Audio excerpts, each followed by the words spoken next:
So here we are with Unit 1, Section 3. Our next section, again, I'm going to switch over and take myself off the screen to cut down distractions.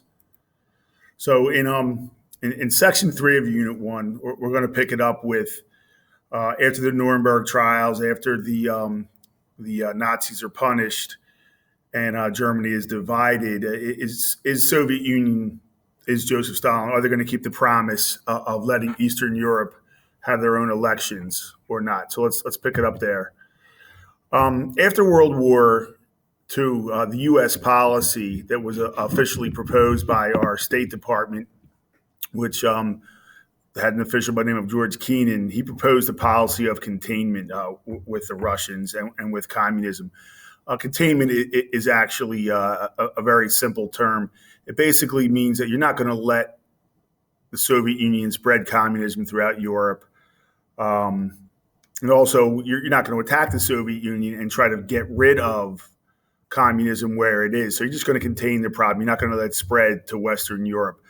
Kennan eventually believed that what would happen was the Soviet Union would fall apart itself and communism would fail and that everyone would turn to democracy. He is right, but it will take, several decades, 45 years or so for that to happen. Just also to make something clear, the State Department is one of the executive departments in the United States, the president's cabinet. Their job is foreign affairs. The State Department is they're experts in foreign affairs. The first Secretary of State was actually Thomas Jefferson. Okay, let's just move on now. And each year in class, I show this political cartoon. Definitely politically incorrect, not sensitive, but it's old. It's over 100 and some years old. It's a great example, though, in teaching this expression of what a sphere of influence is. And I'll just read the definition. It's a region within one country that another country claims certain rights over. And just to look at this political cartoon over here. Let me get the mouse thing. So what this is, it's actually the pie is actually China. And what you have here is you have, Great Britain with the stereotypical, the Queen Victoria cutting her piece. In the middle here, you have the Germans, or maybe we'll just say the Prussians, always looking militaristic, cutting their piece. Here you have the French, wanting their piece of the pie. And over here, again, very stereotypical Japanese person with the hair and then the samurai sword here. They're all looking for their piece. And this is Lady Liberty. This is the United States. This is America looking in. And this is China saying, basically stay out, like leave us alone. But again, not really relevant to our time period here with post-World War II. But I use that cartoon as an example of, throughout history, other countries have tried to get into another country for a certain right. And in the case of China back then in the late 1800s, early 1900s, it was selling goods. For this unit, the sphere of influence is really going to focus on, trying to influence countries into becoming democracies or turning into communist nations. So both sides of the Cold War, the Soviet Union and the United States, definitely were trying to extend their spheres of influence all over the globe during this time, and especially in Europe. Okay, next, we're going to have probably one of the most famous expressions used in the Cold War. It's the Iron Curtain. And up in the right-hand corner here, we have a picture of Winston Churchill, the prime minister, or at this point, the ex-prime minister of Great Britain. He's the one who coined the phrase, the Iron Curtain.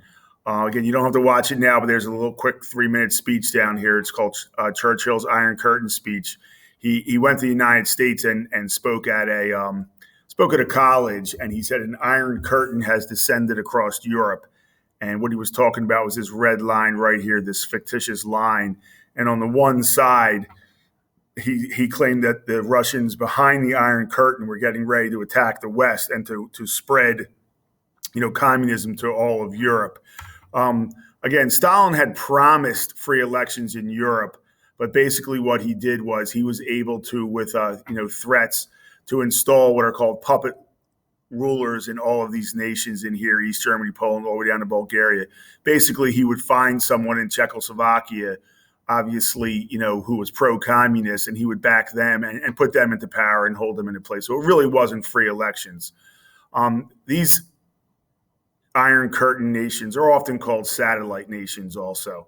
And when we use the term a satellite nation, again, we're kind of switching gears here. We go to the science class. A satellite is a smaller body that orbits a larger body.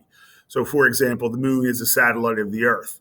So, in our example here, when we talk about the Iron Curtain nations, they are controlled by the Soviet Union.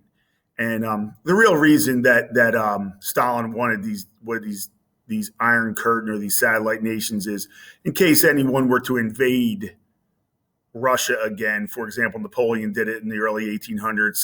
The Germans attacked Russia twice. This time they would have to fight their way through the Iron Curtain, or what Stalin would say satellites. It actually created a boundary between the countries.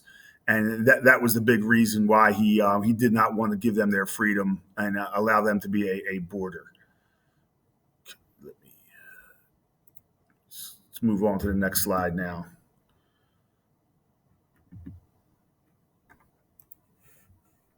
And here's just a map that obviously shows, again, the red to the east, we have the communist sector. And then on the western side, you have the British, U.S., French zones, France, and everything. So this was the great dividing line of the Iron Curtain. And again, I want to remind everyone there actually was not a wall there. It was just an expression used by Winston Churchill. And many people feel that if there would have been a World War III, it would start along this Iron Curtain in Europe. Just another picture here right now. I'm just going to go over this quick and stuff like that. We kind of just talked about that.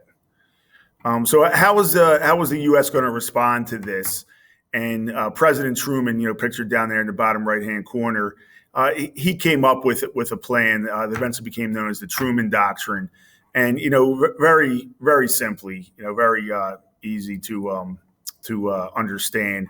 Truman basically said that the United States would help any nation in Europe that was fighting against communist aggression, and it would be military if need be, but at first it was just economic aid.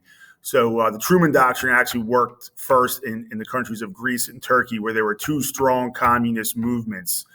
And without help, originally Greece and Turkey had help from the British, but the British were just not financially able to help anymore. So the United States stepped in, and the Truman Doctrine, it's going to work. Greece and Turkey do remain democracies and do become allies of the United States. And in an overall American history point of view here, this is when American policy really changes. For the first 100 and so years, we were very isolationist. We didn't get involved in world affairs. After World War II, it is entirely going to change. The United States gets involved all over the globe, even today. Okay, moving on here. Sorry about that. Secretary of State George Marshall, who was general in the in World War II, eventually become Secretary of State. He came up with a plan that built on top of the Truman Doctrine, and obviously will become known as the Marshall Plan. Secretary of State Marshall visited many Western European nations after World War II, and he just noticed they were not going to be able to stand up to communism. Their economies were shattered, their countries were destroyed.